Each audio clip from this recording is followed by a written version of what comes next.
বাংলাদেশ ছাত্র অধিকার পরিষদ একদিনে তৈরি হয়নি। বাংলাদেশ ছাত্র অধিকার পরিষদ রাজপথে লড়াই সংগ্রামের মাধ্যমে তৈরি হয়েছে।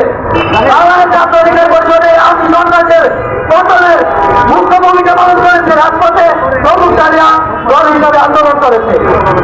আজকে অনেকে বিপ্লবী যাচ্ছে, অনেকে বড় বড় নেতা হয়ে যাচ্ছে, কিন্তু 18 থেকে আজকের এই 7 বছর আওয়ামী সরকারের পতনে আজ পর্যন্ত কেউ রাজপথে কথা বলতে পারেনি।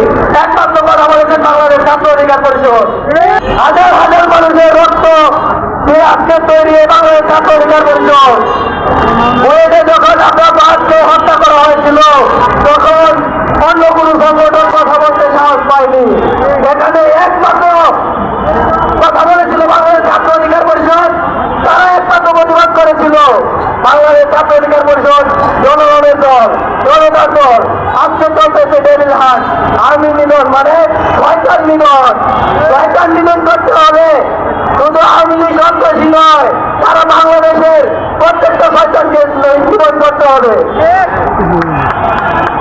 যত চাঁদাবাজ রয়েছেন সকলকে ডেভিল হাটের আয়তায় এনে দেশকে সুন্দর সুশৃঙ্খল পরিবেশ উপহার দিতে বাংলাদেশ ছাত্র অধিকার পরিষদ সরকার ছিল, ইনশাআল্লাহ আগামীতে থাকবে।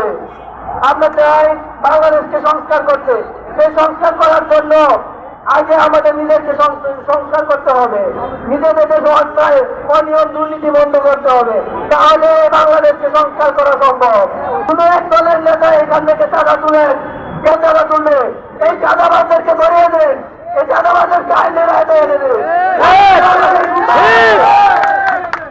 আমি বলতে চাই, এই গাজীপুরে একটাও যেন চাঁদাবাজ না থাকে। কোন চাঁদাবাজি চলবে না। বাংলাদেশকে সুন্দর করার জন্য ছাত্র অধিকার পরিষদ, গণ অধিকার পরিষদ এবং আমাদের জনতা রক্ত দিয়েছেন। এই চাঁদাবাজি দুর্নীতি দেখার জন্য আমরা রক্ত দেইনি।